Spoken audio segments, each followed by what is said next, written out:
Existe uma chance real de que, sem um único torneio que aconteceu em uma ilha da vida real, Dragon Ball nunca tivesse se tornado o fenômeno que conhecemos hoje. E não, isso não é exagero, isso é bastidor confirmado. No vídeo passado, a gente cobriu a saga do Imperador Pilaf, o arco de abertura da série. Se você ainda não viu, recomendo assistir antes, porque esse vídeo aqui é uma continuação direta daquela conversa. Mas se você já acompanhou, sabe onde paramos. O Goku tinha acabado de derrotar o bando do Pilaf e a aventura das Esferas do Dragão, por enquanto, tinha chegado ao fim. E é exatamente nesse ponto que entra o 21º Torneio Mundial de Artes Marciais, o Tenkaichi Budokai, um arco que adapta por volta de 30 capítulos do mangá e que carrega um dos bastidores mais importantes de toda a franquia. Porque aqui vai a primeira curiosidade, e talvez a mais impactante de todas. Dragon Ball quase não deu certo. Nos primeiros capítulos, a série não estava vendendo tão bem quanto a editora esperava. Em entrevistas ao longo dos anos, o próprio Toriyama contou que foi o seu editor, Kazuhiko Torishima, quem sugeriu uma mudança de rumo. A ideia era simples: focar mais em artes marciais, dar ao mangá um centro de gravidade mais claro. E foi a partir dessa sugestão editorial que Toriyama criou o Tenkaichi Budokai, inspirado diretamente em um torneio que ele já tinha usado antes em Dr. Slump. A partir do momento em que esse torneio entra na história, a popularidade da série dispara, ou seja, não é só um arco divertido, é literalmente o ponto de virada comercial que garantiu que Dragon Ball continuasse existindo. Dentro da narrativa, tudo começa com o Goku decidindo treinar a sério depois da derrota do Pilaf. Ele procura o Mestre Kami, que aceita treiná-lo, e ao mesmo tempo um garoto chamado Kuririn chega na ilha querendo ser discípulo do mesmo mestre. E antes mesmo do treinamento propriamente dito começar, tem uma cena que eu acho muito reveladora do tom da série nessa fase. O Mestre Kami pede que os dois garotos, como condição, encontrem uma garota bonita para morar na ilha. É nessa busca que eles encontram a Lante, uma personagem que muda completamente de personalidade e até de aparência sempre que espirra. É um daqueles conceitos absurdos e aleatórios que só fazem sentido dentro da lógica cômica do Toriyama, e que, de novo, mostra como esse mundo ainda tem muita coisa de fantasia solta antes de se tornar a série mais estruturada que conhecemos hoje.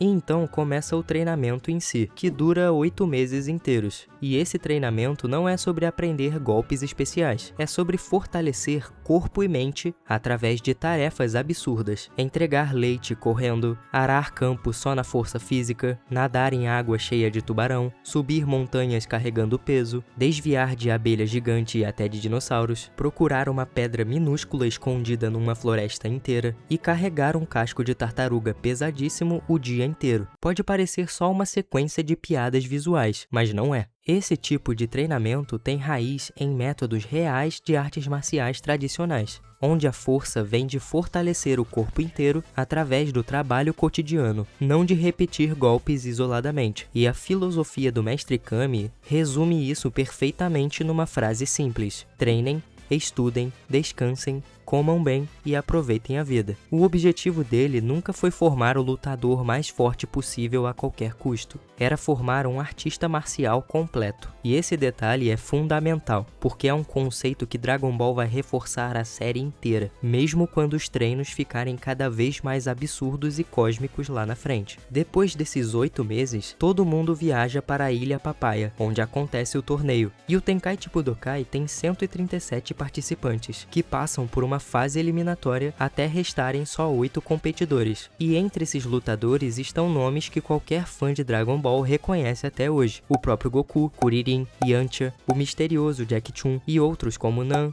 Giran, Ranfan e Bactéria, cada um com uma função narrativa muito específica dentro da estrutura do torneio. Nas quartas de final, temos alguns confrontos que resumem bem o espírito desse arco. O Kuririn enfrenta o Bactéria, cujo poder é literalmente um cheiro insuportável usado como arma. O Kuririn quase perde de tanto enjoo, até que Goku lembra ele de um detalhe crucial: o Kuririn não tem nariz. Ao perceber isso, Kuririn deixa de ser afetado e vence a luta. É o tipo de resolução cômica e inteligente que só o Toriyama consegue tornar satisfatória ao mesmo tempo. Já o Yantia enfrenta enfrenta o Jack Chun, e essa luta é praticamente uma aula sobre a diferença entre talento bruto e técnica de verdade. O Yantia acredita que pode vencer, mas o Jack Chun demonstra uma experiência tão superior que a luta nem chega perto de ser equilibrada. É a primeira pista clara de que esse competidor misterioso é muito mais do que aparenta. O Goku, por sua vez, enfrenta o Giran, um lutador que usa uma gosma extremamente resistente para prender o adversário. E aqui, o Goku resolve o problema do jeito mais simples possível. Rompe a técnica na força física bruta e vence sem muita cerimônia. E tem ainda o confronto entre Nan e Ranfan, que carrega um detalhe emocional importante. A Ranfan tenta vencer seduzindo o Nan durante a luta, mas ele resiste, porque está ali competindo por um motivo muito maior do que orgulho pessoal. A aldeia dele sofre com uma seca severa, e o prêmio do torneio significa água para seu povo. Ele vence apesar das distrações, e é um daqueles pequenos momentos que mostram como Toriyama já sabia dar peso emocional real até para personagens secundários de um único arco. Nas semifinais, o Goku enfrenta o Nan numa luta equilibrada e intensa, e acaba vencendo graças à velocidade e força que só ele parece ter naquele momento. E do outro lado da chave, temos a primeira grande luta de verdade entre Kuririn e Jack Chun.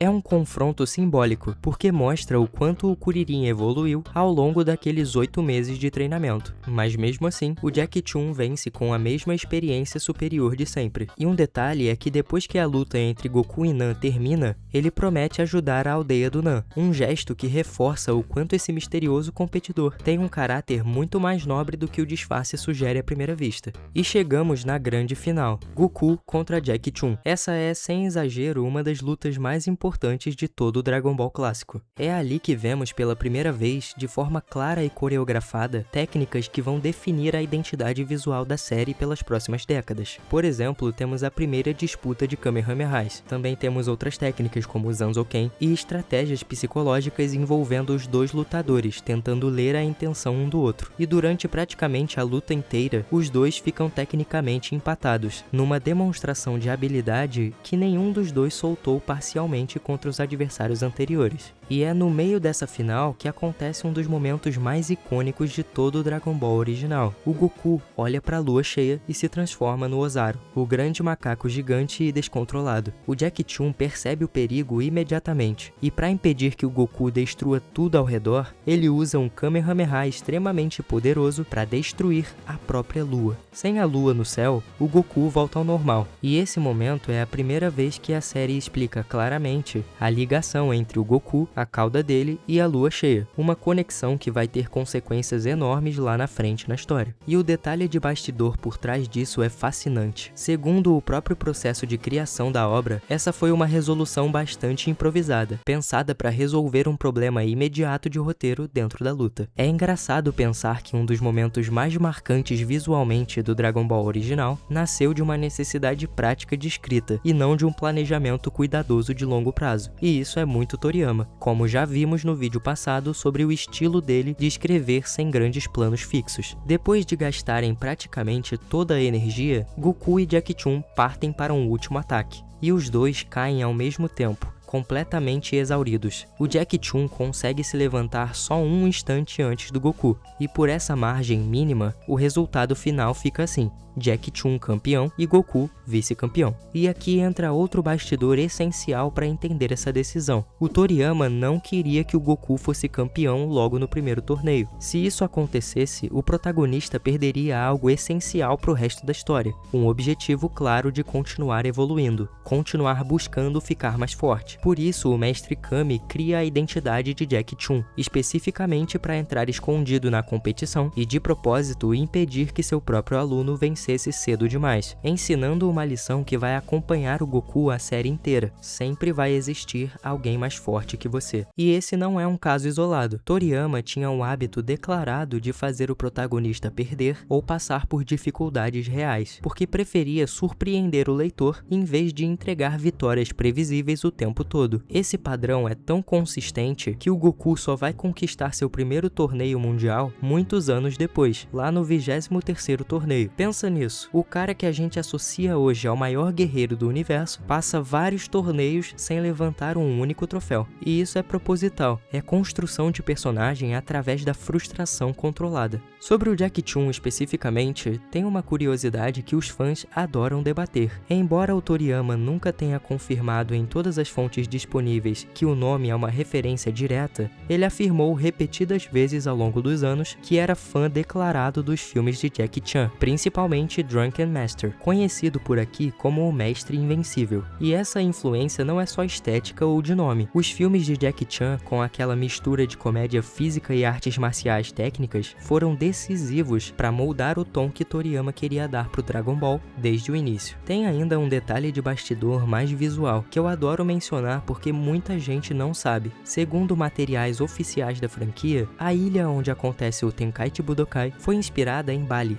na Indonésia, um lugar que Toriyama visitou pessoalmente com sua esposa e sua assistente em meados da década de 1980. Então aquela arquitetura, aquela vegetação tropical, aquele clima de ilha exótica que a gente vê no torneio não é aleatório. É uma referência direta de uma viagem real do próprio autor, incorporada dentro do mundo de Dragon Ball. E juntando tudo isso, dá pra entender por que esse arco é um divisor de águas tão claro dentro da obra. Antes do 21º torneio, Dragon Ball era essencialmente uma aventura de fantasia inspirada na jornada para o oeste. Depois dele, os torneios, as rivalidades constantes e a evolução progressiva dos personagens, através do treino e da competição, passam a ser o verdadeiro coração da série. É aqui que nascem pilares que vão sustentar praticamente todos os grandes arcos seguintes. A ideia de que o treinamento importa mais que o talento bruto, a humildade diante da derrota, a certeza de que sempre existe alguém mais forte e a rivalidade saudável entre amigos que se empurram mutuamente para evoluir. Se você chegou até aqui, muito obrigado mesmo. Sei que esses vídeos exigem atenção e o fato de você estar acompanhando com esse cuidado significa muito para essa série. Se você curtiu essa análise, deixe seu like e aperta no botão de hype. E se ainda não é inscrito, considere se inscrever e ativar o sino das notificações, porque essa retrospectiva vai longe e eu não quero que você perca nenhuma parte dela. No próximo vídeo, a gente entra numa fase completamente diferente da história, a saga Red Ribbon. É onde Dragon Ball deixa de ser só sobre torneios e desafios pessoais e passa a colocar o Goku contra uma organização inteira, com exército, tecnologia e recursos infinitos atrás dele. Então não perde. Muito obrigado por assistir e até a próxima.